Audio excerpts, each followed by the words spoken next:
I-94 when I got to Berrien County because I know it was trouble.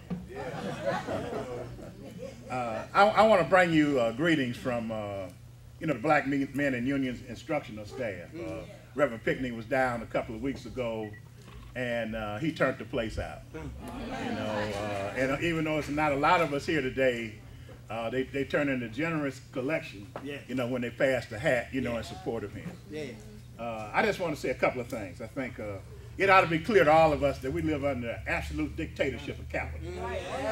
That the corporate control over our lives is just deafening.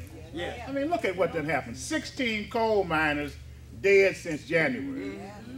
General Motors and Ford announced they're going to lay off 65,000 people. Exxon announced they made $32 billion profit last year, and I think it breaks down to $13,000 a minute, which means they done made a couple of million since we've been sitting. That's right. All right. So people ought not be confused about what the dynamics are and how we got to fight.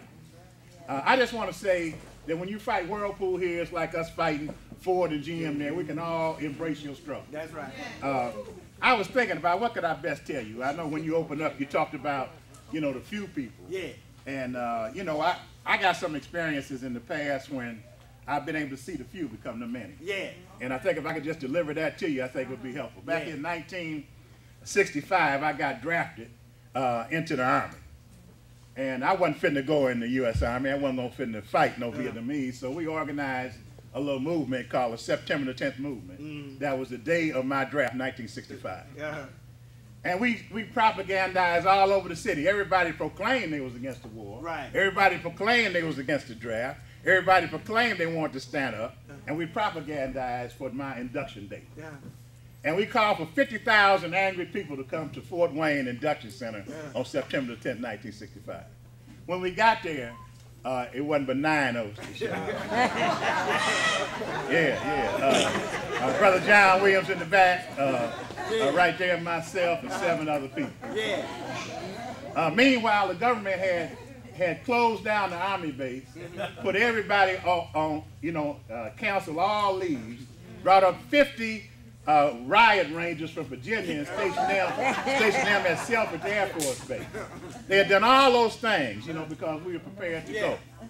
They had told us a couple of days before when we was arrested, putting up posters all over town, said destroy the draft, that they were going to arrest some people for criminal anarchy, rebellion against the government for just showing up. Well, the 9 of us showed up. I went into the induction center. I passed the physical. They sent me back to swear in, and I told them, call the police because I'm not joining this army. All right.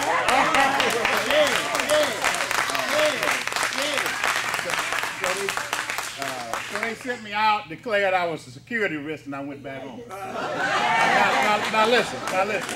That was a year before Muhammad Ali. That was 1965. We didn't put on no backward collar and try to act like I was conscientious. I wasn't conscientious. I just wasn't fighting in that war, but I'd fight in every other one that was a just war. So I just want to say that, and soon we saw the movement grow and grow and grow. The few became the many. So don't be dismayed because you don't have a lot of people here today from Benton Harbor per se. Because they're coming, we just need a few to stand up and show the way. Thank you.